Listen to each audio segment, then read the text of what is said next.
B J پی کو ہرانے کے لیے ہم نے پیشکش کی کہ ہم کو 5 سیٹ دے دو آپ، مگر وہاں پر جو گٹھ بندھن کے لوگ تھے غرور و تکبر میں ڈوبے ہوئے تھے۔ یہ جو نعرہ لگتا ہے الیکشن کے وقت کے سیکولرزم کو بچا لو، سب سے بڑے جھوٹے، سب سے بڑے دھوکہ دینے والے یہی ہوتے ہیں۔ اور ناگپور میں جہاں کہیں بھی مسلم الپ سنکھیک سماج کے علاقے ہیں وہاں پر سیمنٹ روڈ کا کوئی انتظام نہیں۔ میں نے پوری دلیلوں کے ساتھ مودی کی حکومت کو بے نقاب کیا، ایکسپوز کیا۔ اگر آپ صرف ووٹر بن کر رہیں گے تو نوجوان بچوں کو جھوٹے الزام میں جیل میں ڈال دیا جائے گا۔ اگر آپ صرف ووٹر بن کر رہیں گے تو مسلمانوں کے بچے اور بچیاں اسکول کی تعلیم سے محروم ہو جائیں گے۔ بسم اللہ الرحمن الرحیم۔ السلام علیکم ورحمۃ اللہ وبرکاتہ۔ معزز حاضرین کرام، بزرگان قوم اور ملت، عزت دار ماں اور بہنوں، غیور نوجوان ساتھیوں، منچ پر بیٹھے ہوئے مجلس اتحاد المسلمین کے تمام ذمہ داران،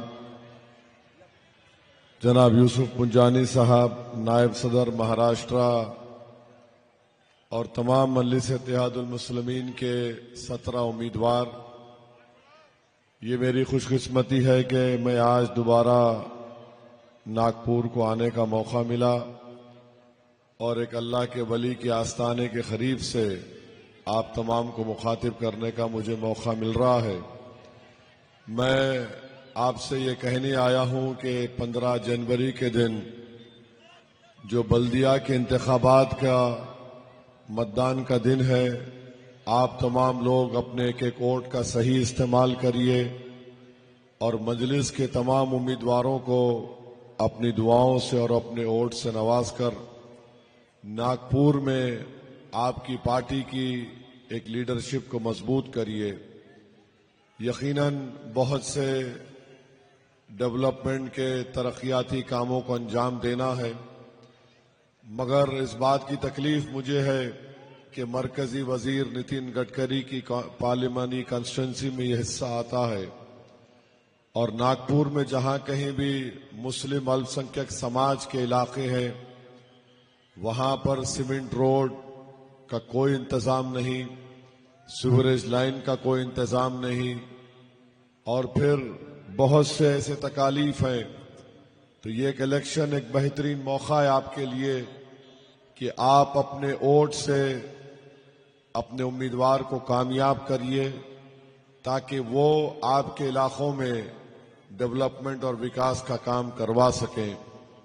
میں آپ سے بار بار یہی کہہ رہا ہوں کہ یہ الیکشن آپ کو زمینی سطح سے اپنی لیڈرشپ کو بنانے کا ایک بہترین موقع آپ کو فراہم کرتا ہے، اور مجلس اتحاد المسلمین نے ہمیشہ یہی کوشش کی کہ آپ کے ووٹ سے اپنے نمائندوں کو کامیاب کیا جائے۔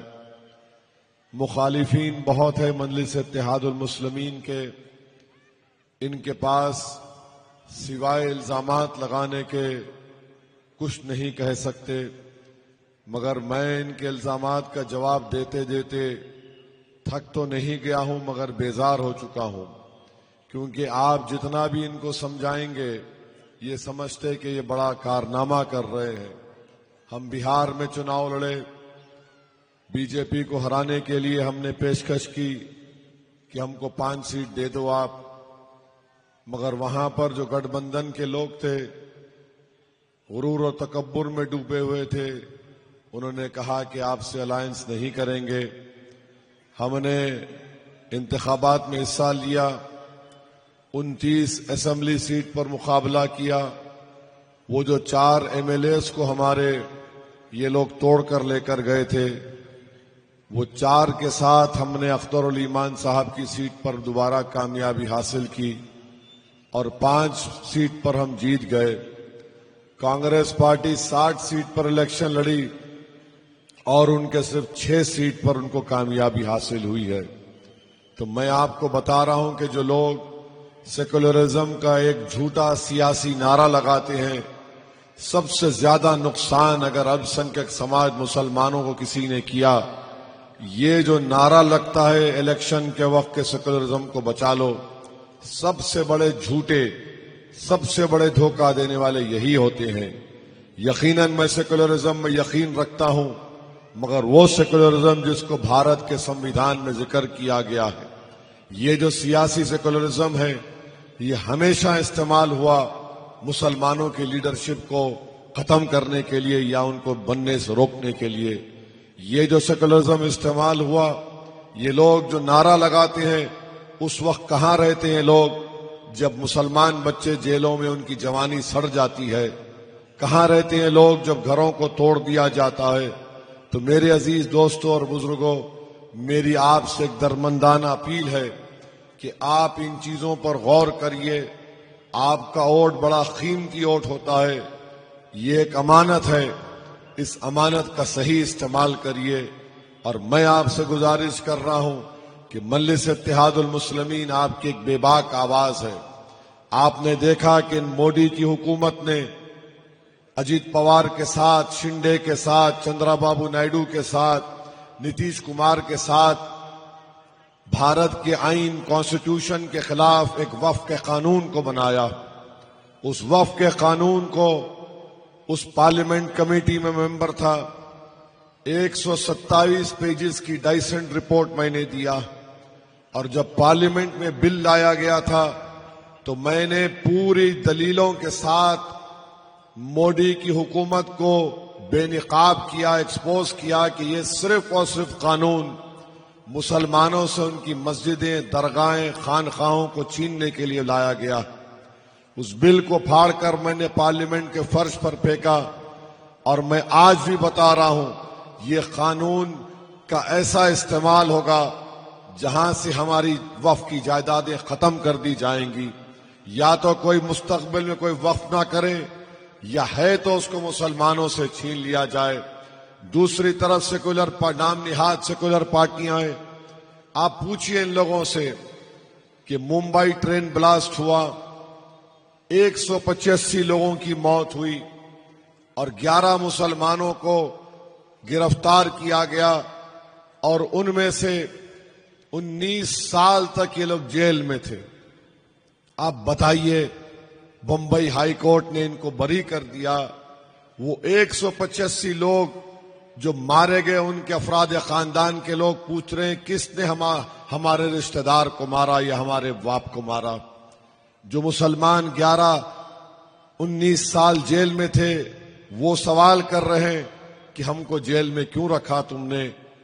آج آپ جان کر تکلیف محسوس کریں گے کہ ایک کمال انصاری کو بھی گرفتار کیا گیا تھا مدھوبنی بہار سے۔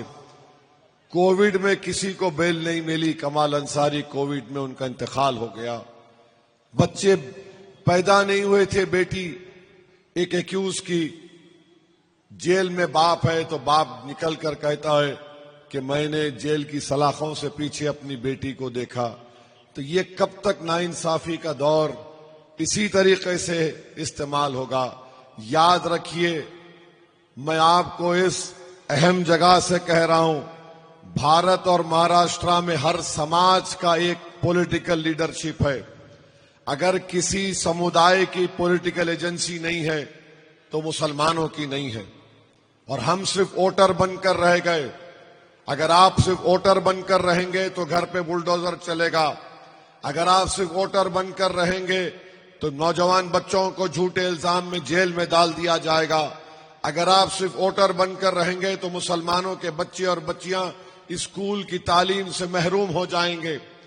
اگر آپ ووٹر بن کر رہیں گے تو آپ کو سماجی انصاف نہیں ملے گا۔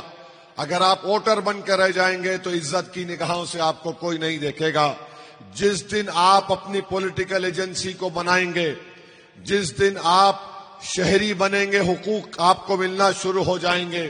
سٹیزن وتھ رائٹس ایک ووٹر سے بڑا ہوتا ہے۔ یہ تمام سیاسی پارٹی، چاہے بی جے پی ہو، یہ اجیت پوار ہو، شنڈے ہو، یہ صرف ڈرا کر آپ کا ووٹ حاصل کرنا چاہتے ہیں۔ دوسری جانب کانگریس ہے، یہ صرف آپ کو ووٹر اس لیے بنانا چاہتی ہے تاکہ کچھ آپ کا کام نہ ہو سکے۔ مجلس آپ سے کہہ رہی ہے کہ آپ لیڈر بنیے، سٹیزن وتھ رائٹس بنیے، اپنی پولیٹیکل ایجنسی کو بنائیے.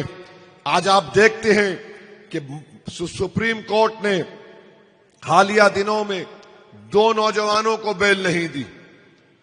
کیا آپ جانتے کیوں نہیں دی سپریم کورٹ نے بیل؟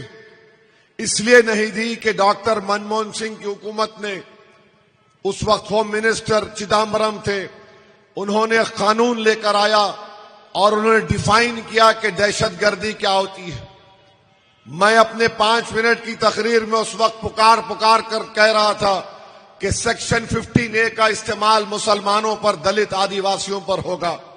میں نے اپنے تقریر میں کہا کہ اینی ادر وے کا مطلب کیا ہے. اروندھتی رائے کی رائٹنگ پر اس کو جیل میں ڈالا جا سکتا ہے. 180 دن کا ڈیٹینشن اس میں رکھا گیا کہ بغیر پولیس کو کسٹڈی ملے گی 180 دن کی.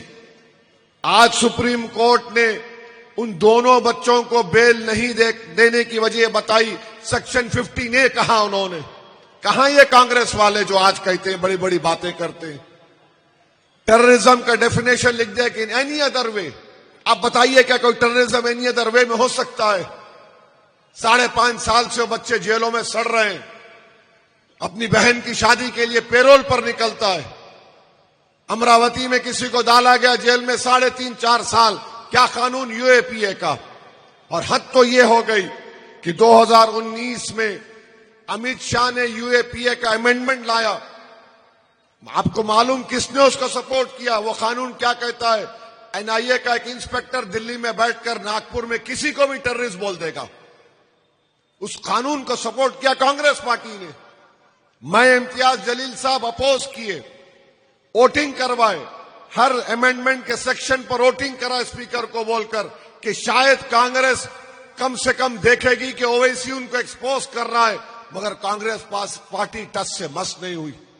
میں اپنی تقریر میں کانگریس کے لوگوں سے کہا کہ میں اللہ سے دعا کرتا ہوں کہ تمہارے نیتا 1 سال 2 سال جیل کو جائیں، تم کو پتا چلے گا ہماری تکلیف کیا ہوتی ہے. تو بھڑک گئے، پورے اٹھ گئے. میں نے کہا یہی تمہارا ریاکشن ہے. جب تم پر آنچ آتی ہے تو تم دیش کو سر پہ اٹھا لیتے، اور جب ہمارے گھر برباد ہو رہے ہیں 70 سال سے، تم قانون بنا رہے ہو، ہم برباد ہو رہے ہیں. تو میرے عزیز دوستوں اور بزرگوں، میری آپ سے اپیل ہے کہ نریندر مودی نے جو قانون بنایا اور آج جو ظلم ہو رہا ہے، جو نشانے پر مسلمان کو رکھ دیا گیا، ایک نفرت کا بازار عام کر دیا گیا، ہماری زندگی کی کوئی قیمت نہیں، ہماری خوشیوں کی کوئی ہمارے کو موقع نہیں ملتا. ہر طرف یا تو بنگلہ دیشی ہیں، یا تو پھر آتنکوادی ہیں، یا تو پھر فلاں ہیں. آخری اس دور کا خاتمہ اسی وقت ہوگا جب بھارت کے مسلمان اپنے مقدر کے فیصلے کریں گے. اور آپ اگر یہی سمجھیں گے نہیں یہ آئے گا وہ پارٹی، کوئی کسی کو آپ سے محبت نہیں ہے، صرف تمہارے ووٹ سے ہے.